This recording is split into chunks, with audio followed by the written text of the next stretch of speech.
Hello everyone, आप सभी का स्वागत है आपके अपने यूट्यूब चैनल क्रिएटिव स्टडी 2020 पे। आज की क्लास में हम लोग बहुपद के ऊपर बात करने वाले हैं। आज का जो सफर होगा आपका दिल से दिमाग तक की सफर होगा। तो आइए किस तरह से कॉन्सेप्ट को गुर्दे और फेफड़े में घुसाया जाता है, आज उसके ऊपर हम लोग डिस्कस करते हैं। तो सबसे पहले बहुपद होता क्या है।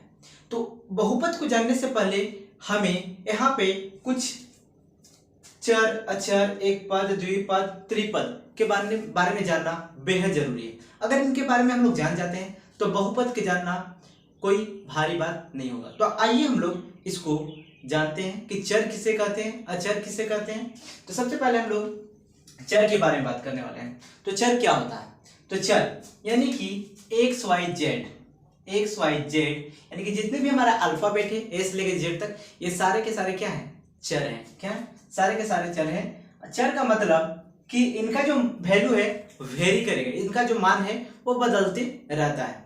अब आइए हम लोग थोड़ा अचर के बारे में जानते हैं। तो अचर जितने भी नंबर हैं वो सारे के सारे को हम लोग क्या कहते हैं, अचर कहते हैं। जैसे कि अगर बात करें 1 2 3 4 डॉट डॉट डॉट एक्सेट्रा, ये सारे के सारे नंबर जितने भी नंबर होते हैं वो क्या होते हैं, अचर होते हैं। अब हम लोग एक पद के बारे में बात करेंगे कि एक पद किसे कहते हैं। तो ये हम लोग क्लास 9th में पढ़ चुके हैं, लेकिन यहाँ पे मैं थोड़ा सा इसलिए बता रहा हूँ ताकि बहुपद का जो कॉन्सेप्ट है हम थोड़ा सा और मजबूत हो जाए और एक्सरसाइज में किसी प्रकार का कोई प्रॉब्लम ना हो। तो आइए, एक पद किसे कहते हैं। तो जिस बहुपद के केवल एक ही पद हो तो उस तरह के बहुपद को हम लोग एक पद कहते हैं। जैसे कि 3x Y square 6x cube.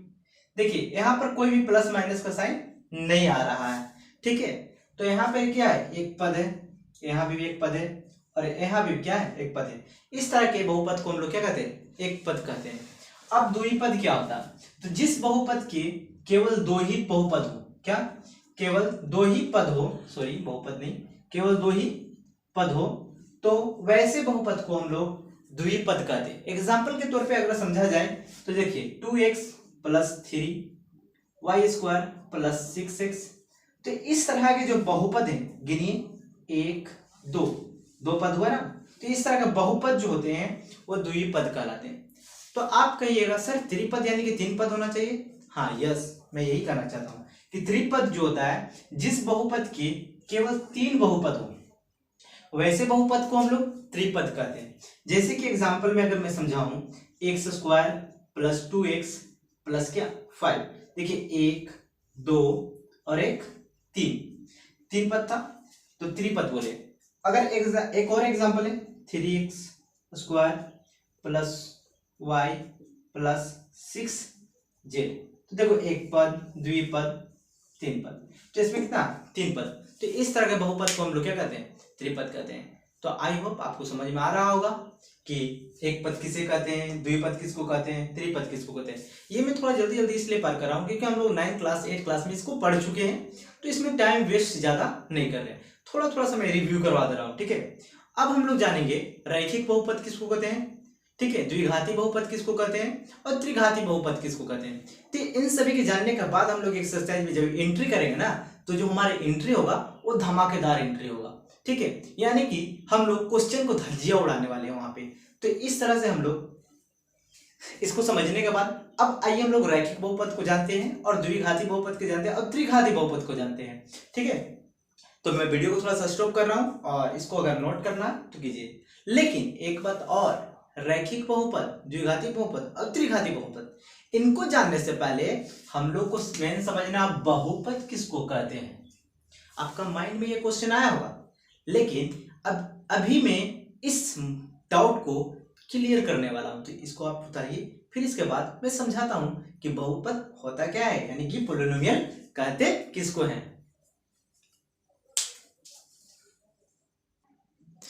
तो आइए अब दिलो और गुर्दा में आपका कैसे ये कॉन्सेप्ट को मैं बैठाता हूँ, चल देखिए। तो हम लोग जाने चर अचर क्या होता है, फिर एक पद द्विपद त्रिपद क्या होता है। अब आइए हम लोग मेन कॉन्सेप्ट में आ गए हैं, चैप्टर के ऊपर, यानी कि बहुपद। बहुपद होता क्या है, तो सुनिए बहुपद कहते किसको है। तो चर प्लस अचर से जो मिलकर पद बनते हैं ना उसको हम लोग बहुपद कहते हैं। ठीक है, चर और अचर से मिलकर जो पद बनता है उसको हम लोग क्या कहते हैं, बहुपद कहता है। लेकिन इसमें एक कंडीशन होता है। तो कंडीशन क्या होता है भाई, तो मान लीजिए एक हम लोग ले लिए 5 और एक हम लोग क्या ले लिए x, यानी कि 5 हमारा अचर है और ये हमारा क्या है, चर है। कंडीशन ये है कि जो चर की घात होना चाहिए वो हमेशा पूर्ण संख्या होना चाहिए। अगर वो पूर्ण संख्या ना है तो उस तरह के बहुपद को हम लोग बहुपद नहीं कहते हैं।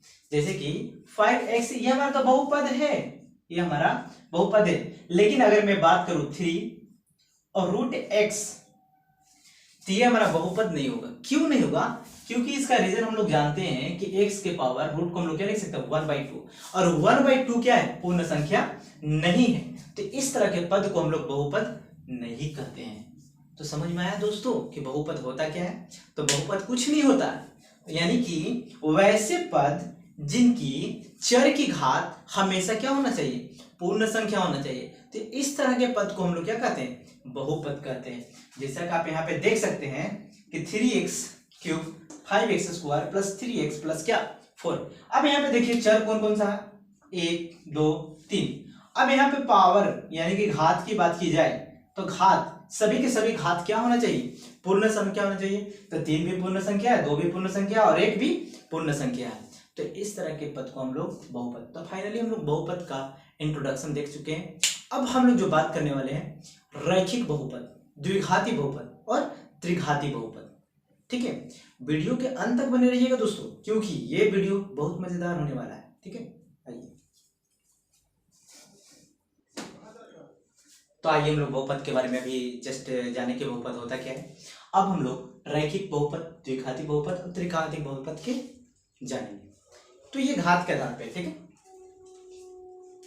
तो चलिए, रैखिक बहुपद, द्विघाती बहुपद। तो चर की जब अधिकतम घात 1 हो, चर की अधिकतम घात कितना हो, 1 हो, तो उस तरह के बहुपद को हम लोग रैखिक बहुपद कहते हैं। जैसे कि यहाँ पे चर की अधिकतम घात कितना है, 1 है। तो इस तरह के जो बहुपद कहलाते हैं ना वो रैखिक बहुपद कहलाते हैं। द्विघाती बहुपद का क्या, चर की अधिकतम घात कितना हो, 2 हो, तो इस तरह के बहुपद को हम लोग द्विघाती बहुपद कहते हैं। जैसे कि यहाँ पर 1 है और यहाँ पर लास्ट में कितना, चर की x के पावर 2। तो इस तरह के बहुपद हमारा क्या कहलाता है, द्विघाती बहुपद कहलाता है। त्रिघाती बहुपद यानी कि चर के अधिकतम मतलब क्या, घात कितना होना चाहिए, 3 होना चाहिए। तो इस तरह के बहुपद को हम लोग क्या कहते हैं, त्रिघाती बहुपद कहते हैं। तो इस तरह से हम लोग क्या किए, रैखिक बहुपद, द्विघाती बहुपद और त्रिघाती बहुपद को हम लोग जान चुके हैं। अब होगा एक्सरसाइज में इंट। अगर दोस्तों वीडियो पसंद आ रहा होगा तो लाइक कीजिएगा और चैनल पर नए होंगे तो सब्सक्राइब कीजिएगा और वीडियो को शेयर कीजिए, ताकि इस तरह के वीडियो उन सभी को भी मिल सके जिन्हें जो क्लास के लिए अफोर्ड नहीं कर पाते हैं। तो thank you watching my video and फिर मिलेंगे नेक्स्ट लेक्चर में और नेक्स्ट कॉन्सेप्ट के साथ।